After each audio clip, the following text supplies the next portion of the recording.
On last week's episode of Frequency Friday, we tackled my 10 favorite speakers that I have reviewed over the last decade. And in today's adventure, I want to share my experience with these little guys. Yeah, the Schiit Audio Aegir 2.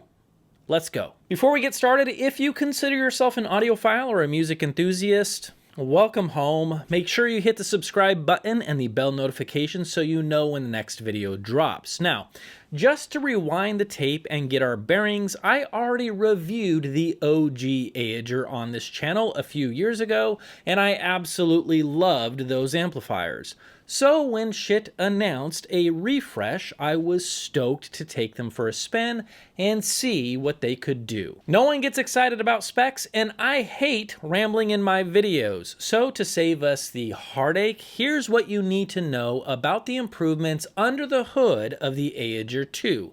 First and foremost, we got power. That's right, with 30 watts RMS per channel into 8 ohms stereo, 50 watts per channel into 4 ohms stereo, or 100 watts of heck yes into 8 ohms mono. It looks like the fine folks at Schiit Audio put the OG Aegir on the juice. And trust me, it makes all the difference in the world for speakers that need a little extra coffee to get rolling. But before you get too excited, I do feel that it is my responsibility to crash some, not all, but some of your audiophile dreams with a little bad news.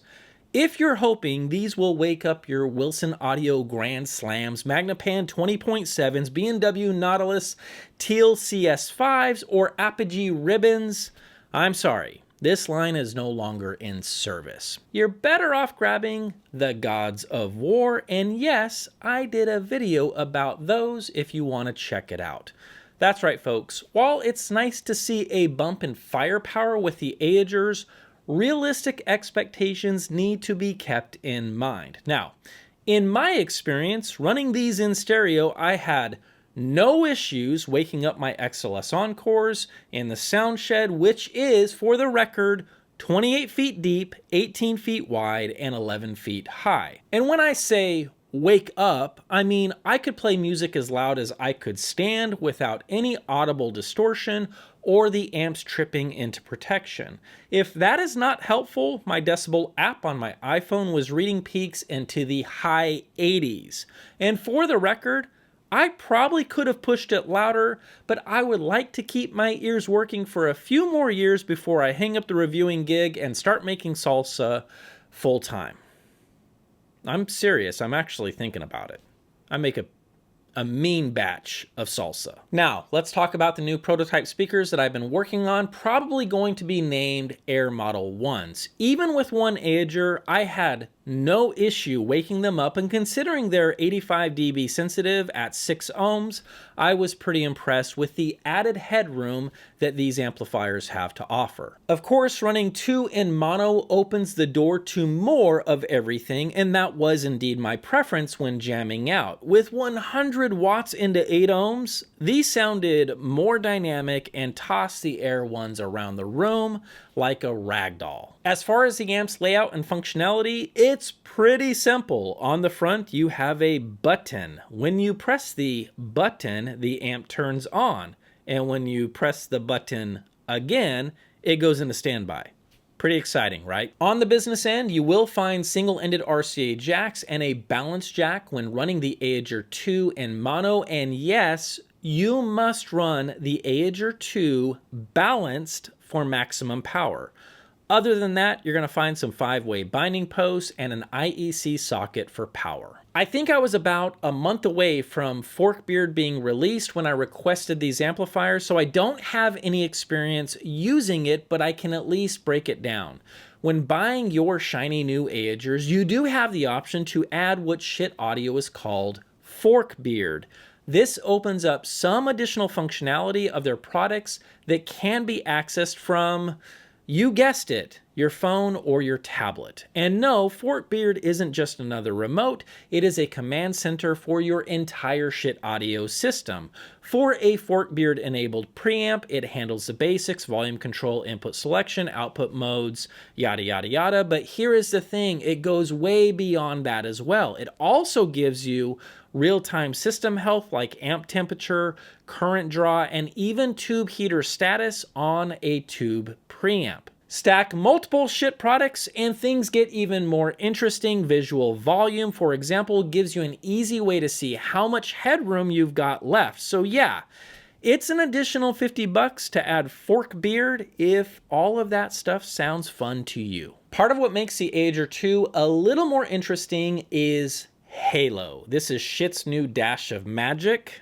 I think magic might be a stretch, but to catch you all up to speed, I'm just going to rehash what Schiit Audio says about it, and we can all pretend that I am crazy smart when the truth is, I just happen to have a teleprompter. Anyway, Halo made its debut in Midgard, Schiit's new headphone amplifier replacing Magnus, and it does come with a pretty bold claim.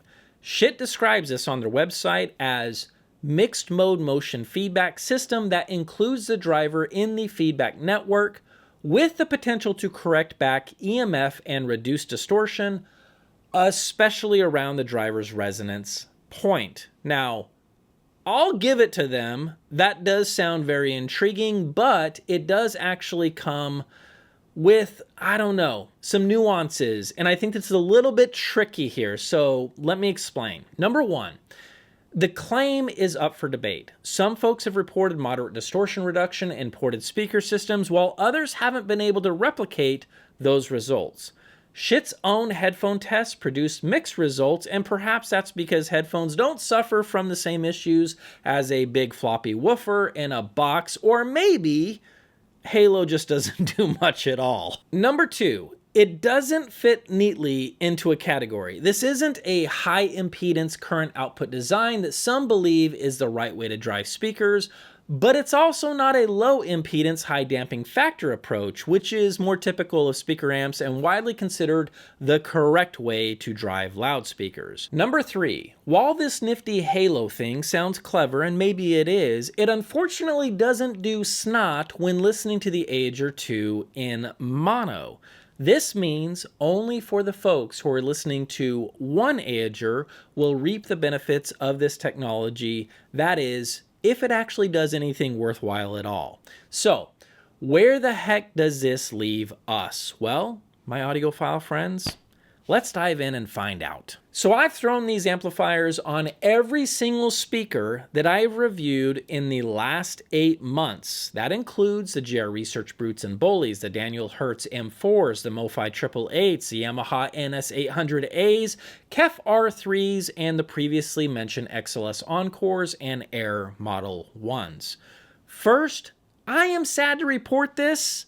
The Aegir 2s and the Bullies needed to be put in timeout for not getting along, and I don't know why, and yes, I am still losing sleep over this. Whenever I ran the amps with the Bullies, it would trip the protection circuit as soon as I turned on the plate amplifier on the back of the Bullies. Something's going on here, and these amplifiers didn't like it. I have no idea why, and I didn't spend a lot of time investigating it, so for now, let's just scratch the Bullies off the list. Now, for every other speaker that I just mentioned, the Aegirs drove them easily in mono and did a fine job with a single amplifier in stereo. And again, fine means music playing in the sound shed in the 80 decibel range, or up to the 80 decibel range, which is loud. Probably a lot louder than you think. With every single speaker pairing, I liked the sound of the Aegir 2s with more lively, open, and detailed speakers. Take the Yamaha NS800As as one example. These speakers have a rise in the response on the top octave and mated beautifully with the Aegirs. So as you guys might have guessed, the Aegirs are indeed a smoother and warmer sounding amplifier. There's no getting around it. There is a sense of forgiveness of jagged edges in the upper mid-range and top end of the Aegirs, and where the tiers will tell you like it is, the Aegirs will tell you a sweet lie. In other words, if max resolution is the dragon that you're chasing, I don't think the Aegers are going to blow your mind. On the other hand, if you feel like your system needs to chill out and relax in the detail department, well, you know what to do next. On the other hand, at least to me, when trying these out with something like the MoFi 888s or even the Kef R3s, I thought things sounded a little bit too lush and laid back for my liking. Cymbal hits and all things in the time domain sounded a little rolled off, which, if you are sensitive to the top octave, might float your boat, but for me, it was held back a little bit more than what I would call perfectly balanced. For today's sound clips, let's put the Aegir 2 against two Aegir 2s. See what I did there? For clip A, you will be listening to one Aegir in stereo playing into the Air 1s. In sample B, you will be listening to a pair of Aegir 2s. Well, hello there. Sorry to interrupt. This will only take a second. I initially was planning on doing just that, but after posting a poll on the community page, it seems to me that a lot of folks want me to compare Aegir to my reference system as well, and so it was a bit more work, but you guys are worth it. So it's going to be single Aegir, double Aegir, and then reference system. I will let you know right now, it is a very different thing. When you get to the reference system, I'm anxious to see what you guys hear and what you're noticing. Doesn't mean that the Aegirs are bad. It's a very different sound than what you're going to experience with the reference system. Very different. So, yeah, let's have some fun.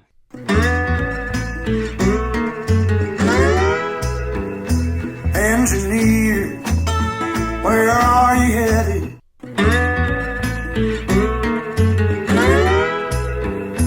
Engineer, where are you headed?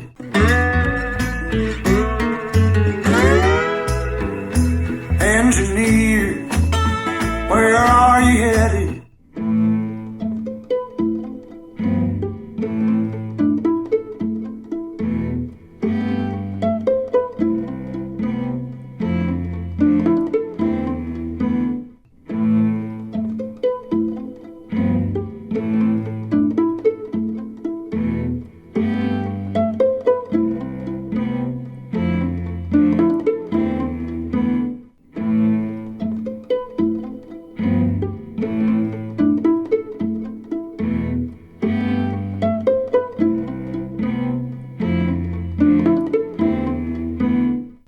No hubiera pensado que yo me iba a enamorar, jamás no quería saber nada más, nunca más.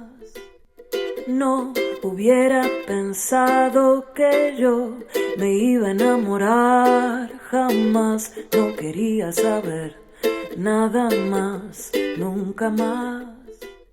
No hubiera pensado que yo me iba a enamorar, jamás no quería saber nada más, nunca más.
So, What did you hear in the clips? Did you notice an earth-shattering difference? And if so, what did you hear? And for the record, I didn't use any subs in this clip, so you are hearing the purest performance possible coming straight from the amplifiers to the speakers without something else to distract you. Either way, let me know in the comments down below what you heard. I am really curious. You know, the Aegir 2 might not be the perfect amplifier for the masses, and with its sound signature, it is a better fit for a niche of audiophiles that are chasing a smoother sound. I would also encourage folks who have a hard time with upper harmonics and top end being offensive to consider these amps, as they might be the band-aid that actually works for the long haul.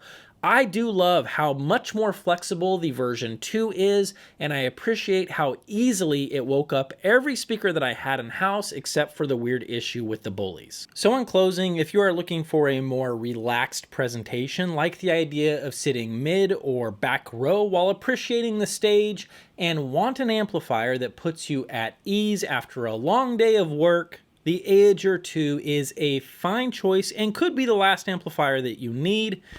And if not, then just get another, run them in mono, and then that will probably be the last amplifier that you need.